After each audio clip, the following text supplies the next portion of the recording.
वो बेचारा वो चला, उसने कहा बाबा जप नाम ठीक करवाया तूने।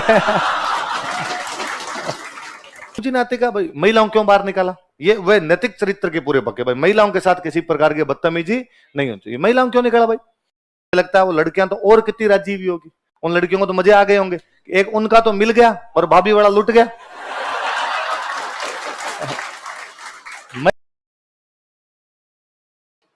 डूंगजी जवाज, ये सिक्कर के अंदर गांव पड़ता है, बाठोट पाटोदा। कौन सा गांव है? बाठोट पाटोदा। ये यहाँ के सामंत थे, अपने टाइम के रॉबिन हुड थे, अमीरों को लूट कर उनका धन गरीबों में बांट। देखो अब सुनो, देखो मेरी बात, ये दोनों काका भतीजा थे, एक का नाम है डूंगर सिंह और एक का नाम है जवार सिंह। क्या क्या नाम है? डूंगर सिंह और काका भतीजा है, बाठोट पाटोदा गांव के रहने वाले। पहले जब राजतंत्रों का दौर था तब राजा की सेना के अंदर सामंत हुआ करते, पर राजा को सेना की आवश्यकता तो सेना लेके कौन जाएंगे? सामंत। जब अंग्रेज आ गए तो अंग्रेजों ने आगे राजाओं को कहा कि भाई तुम्हें सेना रखने की कोई भी आवश्यकता नहीं, तुम्हारे कोई खतरा होगा तो हमें बता देना, हम तुम्हारी क्या कर देंगे? रक्षा। तो सामंतों की जो सेनाएं थी वो समाप्त कर दी गई, सामंतों की अब सेनाएं किसी भी काम की नहीं, तो सामंत बेरोजगार, उनकी सेनाएं भी क्या हो गई? बेरोजगार। तो इनके पास में जो भी अपनी सेना थी, इन्होंने कहा अपने दूसरा ही काम करते हैं, और इन्होंने उस सेना का इस्तेमाल करना शुरू किया और पैसे वाले लोगों को लूट के उनका धन किसमें बांटना शुरू कर दिया? धन का, ये पैसे वाले लोग लोगों से धन लूट लूट के, लोगों का धन चूस चूस के इकट्ठा कर रहे हैं, हम वापस चलाएंगे इस नदी को, ये इधर से ले रहे हैं, हम वापस इनसे छीन के किसमें बांट देंगे? गरीबों। और गरीब लोग सारे इनके फैन थे, तो गरीबों को लगता है ठीक है। और वास्तव में उस टाइप के थोड़े यूं भले आदमी थे कि कभी इन्होंने खुद के ऐसो आराम पर पैसे नहीं लगाए, जितने पैसे लूट के लाए अपने सेना के खर्चे के लिए, घोड़ों के खर्चे के लिए जितने चाहिए उतने रखे, बाकी सारे किसमें बांट दिए? गरीब। गरीबों मतलब जैसे किसी गरीब के कन्या की शादी है तो उसकी बेटी की शादी करवा दी, किसी का घर मान लो तूफान में उड़ गया, बारिश आई, बारिश के अंदर उसका घर टूट गया, झोंपड़े होते पहले टूट जाते, तो बाद में वो घर बनवा दिया। किसी की गाय मर गई, पशु मर गए, तो भाई घर के अंदर तो खाने पीने का वही साधन था, आपके दूध दही उसी से मिलता, उनको गाय ला के दे दी। छोटा मोटा सबका यूं काम करवाते रहते। सुरक्षा की जिम्मेदारी किसकी है देश में? अंग्रेजों की। अंग्रेजों की सुरक्षा की जिम्मेदारी तो अंग्रेज ध्यान रखो। जनता अंग्रेजों के पास जाती कि साहब हम आपको देते हैं टैक्स और आप हमारी रक्षा नहीं कर पाते। ये डूंगजी जवार जी जब जी में आता तब लूटते, और उल्टा वैसे और कि पहले सूचना देते जिसको लूटना होता, इतने तारीख को इतने बजे आएंगे, चुपचाप अपने घर का सामान बाहर रख के तैयार रहना, यदि किसी भी प्रकार की होशियारी करने की कोशिश की गई तो यात्री अपने जोखिम पर यात्रा करें। झुंझुनू में एक जगह पड़ती है रामगढ़, कौन सी जगह? सेठों का रामगढ़ी बोलते हैं, और रामगढ़ के सेठ बहुत फेमस थे। एक दिन उस रामगढ़ के किसी बड़े सेठ को डूंगजी ने मैसेज किया कि इतनी तारीख को इतने बजे मैं आऊंगा, सेठ जितना माल मत्ता है निकाल के बाहर तैयार रखना, यदि अंग्रेजों को सूचना देने की कोशिश की तो मार दूंगा मैं तेरे को। बस सेठ ने अंग्रेजों को सूचना दे दी। डूंगजी वहां पहुंचते अंग्रेज वहां सादी वर्दी में, पुलिस उनकी तैयार खड़ी थी, डूंगजी गिरफ्तार कर लिया और गिरफ्तार करके डूंगजी को भेज दिया आगरा। कहां भेज दिया? आगरा। आगरा जेल के अंदर बंद कर दिया। डूंगजी इनके मुख्य सरदार थे, डूंगजी को गिरफ्तार कर लिया तो इनकी गैंग खत्म, गैंग टूट गई इनकी। ये जवाहर जी, ये जो जीते लॉर्ड जी, करनाल जी जो लोग हैं, इन्होंने डाके वाके मारने बंद कर दिया, सरदार ही गया अपना। थोड़े दिन बाद आया होली का त्योहार। होली के त्योहार पे सारे साथ वाले बैठे बैठे कोई हंसी ठट्ठा कर रहे थे, तो पेक वेक ले रहे थे। डूंगजी की वाइफ को बड़ा गुस्सा आया और डूंगजी की वाइफ को लगा कि देख मेरा पति तो गिरफ्तार होकर आगरा की जेल में पड़ा हुआ है और उसके साथ वाले यहां पे बैठ के मजे कर रहे हैं सारे के सारे। और उसने आके इनको डायलॉग सुना दिए कि शर्म आनी चाहिए तुम्हें कि तुम्हारा सरदार वहां पर आगरा जेल में पड़ा है और तुम लोग यहां बैठ के शराब पी रहे हो, यहां बैठ के हंसी खुशी मना रहे हो। तुम्हें लगता नहीं कि हमारे सरदार को छुड़ाना चाहिए? और यदि तुमसे नहीं होता तो बोल दो, मैं छुड़वा लाऊंगी मेरे पति को। लुगाई बेइज्जती कर दे, दर उतर जाए।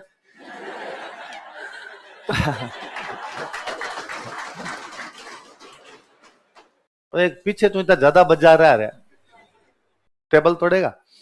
हाँ, तो अब वो उनको लगा, बुरा लगा कि यार ये भाभी जी तो गलती कह गए, अपने इतना ज्यादा सुना गए यार। तो उन्होंने कहा भाई हम कसम खाते हैं कि अब तो डूंग जी को छुड़वा के वापस आएंगे, वरना घर वापस आएंगे। अपने 30-35 लोगों की टीम बनाई, वापस तो पूरी टीम थी, इकट्ठा किया कि आ जाओ वापस शुरू करते हैं अपना कामकाज। और यहां से जाते हैं आगरा। कहां जाते हैं? और आगरा के किले के पास जाके बैठ जाते हो। आगरा किले के पास जाके, अब आगरा किले में जेल थी और जेल के आसपास में आप लोग नहीं रह सकते, है ना। आज भी आप जयपुर जेल है तो उसके पास में जाके आप 15 मिनट भी खड़े हो जाओगे ना तो अंदर से कोई ना कोई आ जाएगा, क्यों खड़े हो, निकलो। जेल की इतनी दूरी के अंदर कोई भी आदमी नहीं आ सकता। इन्होंने जाके डेरा दे दिया 30-35 लोगों ने वहां पे। अंग्रेजों को, कौन हो तुम, यहां नहीं रुक सकते। तो लॉर्ड जी बने हुए साधु। लॉर्ड जी क्या बने हुए, लॉर्ड जी की थोड़ी हाइट लंबी थी, शरीर में डाकी टाइप के थे, दाढ़ी वाड़ी बड़ी हुई थी, तो एकदम साधु, वो भगवा वस्त्र धारण करके साधु का वेश धारण कर रखा। और लॉर्ड जी ने रिनोन जाके बात की और कहा कि साहब हम तो बारात लेके जा रहे थे। क्या लेके जा रहे थे, तो दूल्हा मर गया। दूल्हा मर गया तो हमने अंतिम संस्कार तो कर दिया दूल्हे का, पर हिंदू धर्म कहता है कि अंतिम संस्कार करने के बाद 12 दिन करने जरूरी है, इसलिए 12 दिन करेंगे हम और यहीं रहेंगे। 12 दिन तो वहीं होते हैं जहां मरता है, तो हम यहीं रहेंगे। तो अंग्रेजों को लगा यार ये नई मुसीबत है इनकी। अंग्रेजों ने वहां जो इंडियन थे, बाकी जो इंडियन अधिकारी थे, उनको पूछा कि क्या भला है तुम्हारे, ऐसा कुछ होता है? उनका साहब होता है, 12 दिन तो करने ही पड़ते हैं साहब, वरना आदमी भूत बन जाए, आपको सदेगा कहीं आके। तो अंग्रेजों ने कहा भाई कर कुरा लो, क्या करोगे, करना क्या है? दिन में बांचेंगे गरुड़ पुराण, मर जाता है गरुड़ पुराण का वाचन करते हैं, दिन में गरुड़ पुराण बांचेंगे, शाम को भजन करेंगे भगवान के, बस खत्म। और कुछ ही नहीं करे वहां पे। लॉर्ड जी साधु वाले वेश में बैठ गए, बाकी अपने बारातियों को सामने बिठा लिया, जितने भी जवार जिन, शंकु जिन, बाड़ू जिन जो है सबको सामने बिठा लिया, और दिन में तो गरुड़ पुराण पढ़ दे और शाम को कीर्तन कर ले, भगवान के भजन गा ले। भारतीय जनता साधु महात्माओं के चक्कर में थोड़ी रहती है, तो वहां जो इंडियन जितने भी सिपाही लगे हुए थे वो सुबह शाम जाके वहां बैठ जाते और वहां भजन होते, तब वही बेचारे हरे रामा हरे कृष्णा कर लिया करते। 11 दिन संपन्न हुए। 11वां दिन जब नाइट आई, 11वीं नाइट आई, तब का लॉर्ड जी ने कहा कि भाई कल अपने 12 दिन कंप्लीट हो जाएंगे और कल शाम को अपने यहां से प्रस्थान करेंगे, कल निकल लेंगे, या कल रुक के अपने परसों यहां से निकल लेंगे, कल अपना लास्ट दिन है, कल अपना गरुड़ पुराण पूरा हो जाएगा, आत्मा को शांति मिले, मुक्ति धाम पहुंचे आत्मा। वहां जो इंडियन सिपाही बैठे थे उनमें से एक बेचारा को थानेदार टाइप का आदमी था, वो जाके लॉर्ड जी के पैर पड़ा कि महाराज 12 दिन तक आपने हमें इतनी भली भली बातें बताई, इतनी अच्छी अच्छी बातें बताई, और मेरे पर बहुत अच्छा प्रभाव पड़ा इसका। मैं चाहता हूं सेवा का मौका दो, घर पधारो मेरे, कल जा रहे हो तो मेरे घर पे खाना पीना करके जाओ। लॉर्ड जी ने कहा कि ना, मैं साधु आदमी हूं, घर गृहस्थी मोह माया सब त्याग चुका हूं, ऐसे किसी के घर पे जाके खाना खाना मुझे अच्छा नहीं। ये तो मेरे चेले हैं तो बारात में आना पड़ गया, बाकी मैं ऐसे भी नहीं जाता हूं। उसने कहा साहब तो भी मेरे लायक कोई सेवा हो तो बताओ, मेरे कोई मुक्ति मिल जाए आपकी सेवा करूं तो। और लॉर्ड जी ने कहा कि यदि तू कुछ कर सकता है तो तुम्हारी जेल में मेरा एक चेला बंद है, क्या उस चेले से मुलाकात करवा सकता? उसने कहा साहब इतनी छोटी सी बात पहले कभी बोल देते, कि मुझे लगा यार तुम सोचोगे कि उस चेले से क्यों मुलाकात करना चाहता है, बाकी अब हम कल जा ही रहे हैं तो मुझे लगता है जाते जाते उसको भी आशीर्वाद दे जाऊं। तो दूसरे दिन लॉर्ड जी को लेके गए जेल में। जो जेल में उसी दिन डूंग जी के समाचार आए कि कल काला पानी की सजा के लिए भेजा जाएगा। काला पानी मतलब अंडमान निकोबार। काला पानी का मतलब कि खूंखार अपराधी जो भी होते उनको कहां भेज दिया करते, काला। और डूंग जी से खतरनाक कौन हो, उसने इतनी लूटमार मचा रखी थी इस इलाके में, तो कहा भाई डूंग जी को कहां भेजेंगे, कालापन। तो डूंग जी एकदम यूं हथकड़ियां डाली हुई बैठे हुए वहां पे। लॉर्ड जी गए, लॉर्ड जी ने जाके सिर पे हाथ फेरान, और बालक क्या हालचाल है? डूंग जी ने ऊपर देखा कि यार बोली लॉर्ड जी किसी है, वस्त्र भगवा पहन रखे, दाढ़ी बाल बढ़ा रखे, कोई ना कोई कोतक तो जरूर है। और डूंग जी ने कहा कि महाराज हालत खराब है, कल काले पानी के लिए भेज देंगे। और लॉर्ड जी ने वापस सिर पे हाथ पे रखा, बालक चिंता मत कर, आज रात को तेरे सारे कष्ट दूर हो जाएंगे। लॉर्ड जी ने रेकी की जेल की, जेल में घूम के देखा भाई कहां पे कितने गार्ड रहते हैं, कितने हथियार है इनके पास में। रात को 30-35 लोगों ने हमला किया, अचानक आगरा की पूरी जेल लूट ली। और डूंग जी का डूंग जी भाग, डूंग जी और शानदार सरदार टाइप का आदमी। डूंग जी ने कहा पहले बाकी सब कैदी भागेंगे, लास्ट में मैं। तो आगरा जेल में अंग्रेजों के जितने कैदी थे इन्होंने सारे भगा दिए, और लास्ट में वहां से डूंग जी निकले। अब वहां से अपने अंग्रेज वहां जितने कोई सिक्योरिटी वाले थे उन सबको गिरफ्तार कर लिया इन्होंने, बांध बांध के आए थे वहां से। वो बेचारा वो चला, उसने कहा बाबा जप नाम ठीक करवाया तूने।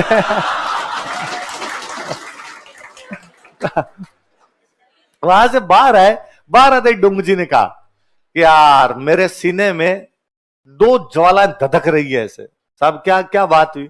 का एक तो अंग्रेज जिन्होंने मुझे गिरफ्तार किया, एक वो रामगढ़ का सेठ जिसने मुझे गिरफ्तार। सरदार यदि चाहता दोनों को लूट लिया जाए, तो आते टाइम नसीराबाद छावनी लूटी। तो मैं भूल गया वो रेजिमेंट जो थी ना अंग्रेजों की, जिस रेजिमेंट को लूट के लाए थे, तो उस रेजिमेंट का झंडा डोंगजी अपने घोड़े की पूंछ के बांध के रखता था बाद में। रेजिमेंट लूटी थी पूरी अंग्रेजों की इन्होंने, और उस रेजिमेंट ने बाद में अपना झंडा काला कर लिया था। जैसा मुंह काला करके चले गए, डोंगजी ने पूरी रेजिमेंट लूट लाई थी, उनके जितने हथियार थे वो लूट लाए ये लोग वहां से। बाद में उस रामगढ़ वाले सेठ के पास गए, और रामगढ़ वाले सेठ का कि बकरे की माँ कब तक खैर मनाएगी, बुला आज बुला, किस किस को बुलाना। सेठ को पहले समाचार किया था कि सेठ इतने बजे इतनी तारीख को आएंगे, सामान तैयार रखना, और इस बार तेरे को जिसको बुलाना हो बुला लेना। सेठ समझ गया कि धमकी बड़ी है, यदि कुछ कोशिश की, इनका क्या भरोसा, अब नहीं है कल आगे मार जाए। तो सेठ ने बेचारे ने किसी को समाचार ही नहीं किया, उल्टा सेठ ने दिमाग लगाया। और सेठ के पास जितना सोना चांदी, पहले भाई धन का मतलब सोना चांदी हुआ करता, अपना पूरा सोना चांदी छुपा दिया उसने। कैसे क्या छुपाया, इनको कुछ ही नहीं मिला। डोंगजी गए, डोंगजी ने जाके अपने सिपाही सेठ को कहा, सेठ ला के। सेठ ने कहा मैं तो खुद ही कर्जे में हूं और मेरे पास तो कुछ ही नहीं है। कैसे नहीं, हमें पता है तेरे पास सोना चांदी है, देख लो साहब घर पड़ा, चेक कर लो। अंदर भेजे भाई इन बाकियों को, डोंगजी बाहर बैठ के बाकियों को भेजा, जाओ चेक करो। पूरा घर छान मारा, कोई तिजोरी में नहीं, कोई संदूक में नहीं, किसी अलमारी में नहीं, गया कहां सोना। तभी किसी का ध्यान गया कि यार घर में महिलाएं किधर गई, एक भी महिला नहीं है घर के अंदर, तो महिलाएं कहां है तुम्हारे घर की। तो उसने कहा जब इतने पुरुष घर में घुसेंगे तो महिलाएं तो एक कमरे में बैठेगी जाके, महिलाएं पुरुषों के सामने क्या करेगी। उसने कहा नहीं बात ला, उन महिलाओं को बाहर लेके आए, महिलाओं को बाहर लाए, तब देखा एक नथ इधर एक नथ इधर, 10-10 पाजेबें पहन रखी है, सोने के कड़े कड़े से भरे हुए हाथ, सब महिलाएं सोने में लथपथ हो रही। उनका उतारो, सारी उतारो, ये कुछ भी नहीं रहते, सब सब ये बीचे बीचे तुम्हारे रख लो, बाकी सारे उतारो यहाँ पे। और पूरा सोना उतरवाया एकदम उनका, और सोना उतरवा के डोंगजी को कहा कि लो डोंगजी आ जाओ भाई चेक कर लो। डोंगजी अंदर आए, डोंगजी ने देखा कि इधर लाइन में 10 एक महिलाएं खड़ी, इधर इनकी कंपनी खड़ी पूरी एकदम, सेठ बीच में खड़ा और बीच में सोना पड़ा। तो डोंगजी ने आते कहा भाई महिलाओं क्यों बाहर निकाला, ये वे नैतिक चरित्र के पूरे पक्के, भाई महिलाओं के साथ किसी प्रकार की बदतमीजी नहीं होती, ये महिलाओं क्यों निकाला भाई। तो उन्होंने कहा साहब सेठ चालू पड़ा और सेठ ने पूरा सोना इन महिलाओं को पहना दिया, हमें कुछ मिला ही नहीं, तो हमने इन महिलाओं का सोना उतरवाया है। डोंगजी ने कहा अच्छा फिर तो इसकी गलती, फिर तो किया जाना चाहिए ऐसा। डोंगजी ने वापस महिलाओं की तरफ नजर मारी, तो महिलाओं में से 7 महिलाएं तो घूंघट निकाल के खड़ी, 3 बिना घूंघट के खड़ी। तो डोंगजी समझ गए कि इन 3 का पीहर है, 3 का यहां पे क्या है, 7 तो बिननी है, 7 तो सेठ के बेटों की या उनके पोतों की, किसी की इनके परिवार की पुत्र वधुएं रही होगी, और जो 3 है ये इस घर की बेटियां है जो अपने कहा योगी पीहर। तो डोंगजी ने वापस पूछा कि तुम 3 इसी घर की हो। तो उन्होंने कहा हाँ भाई हम तो पीहर आए हुए इसी घर के, तुम्हारा सोना वापस उठा लो। डोंगजी बहन बेटियों को नहीं लूटता। नैतिक चरित्र देख रहे हो आप, मॉरल कैरेक्टर है बंदे का कि नहीं, ये सेठ का जो सोना है, जिसकी बिननियों का जो सोना वो लेंगे, बहन बेटियों का सोना नहीं लिया जाएगा। भाई कल को तुम जाओगे, तुम्हारे ससुराल वाले पूरी जिंदगी ताने मारेंगे कि पीहर गई थी वहां पे अपना पूरा धन लुटवा के आ गई, सोना लुटवा के गई, तुम ले लो। तो मुझे लगता है वो लड़कियां तो और कितनी राजी हुई होगी, उन लड़कियों को तो मजे आ गए होंगे, एक उनका तो मिल गया और भाभी वाला लुट गया। महिलाओं के राजी होने के कई कारण है भाई। हाँ इतने दिन भाभियां दिखाती हो कि मेरे पास फलाना हार है, उसने कहा अब देख भाई आया था हमारा, उन्होंने कहा हमारा भाई कैसा हो, डोंगजी जैसा हो। ऐसे यार गरीबों की सहायता करे तो गरीबों ने बाद में धोखना शुरू कर दिया। तो ये 2 देवता कौन से बन गए अपने, डोंगजी और। अब जब ये वापस नसीराबाद छावनी लूटी और रामगढ़ वाले सेठ को लूटा, तो अब अंग्रेजों ने कहा गिरफ्तार करो, गिरफ्तार करके फांसी लगा दो। दोनों क्या लगा दी जाए, फांसी। जनता ने अपने आसपास के राजाओं पे दबाव डाला।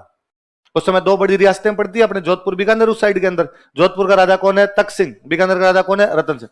जनता इन राजाओं के पास गई, राजाओं को जाग कहा कि तुम अंग्रेजों के दोस्त हो और तुम्हारे दोस्त अंग्रेज डोंगजी जवारजी गिरफ्तार करके फांसी लगाना चाहते हैं, यदि इन दोनों को फांसी लगा दी गई हम तुम्हारे खिलाफ विद्रोह कर देंगे, डोंगजी जवारजी को फांसी नहीं लगनी चाहिए।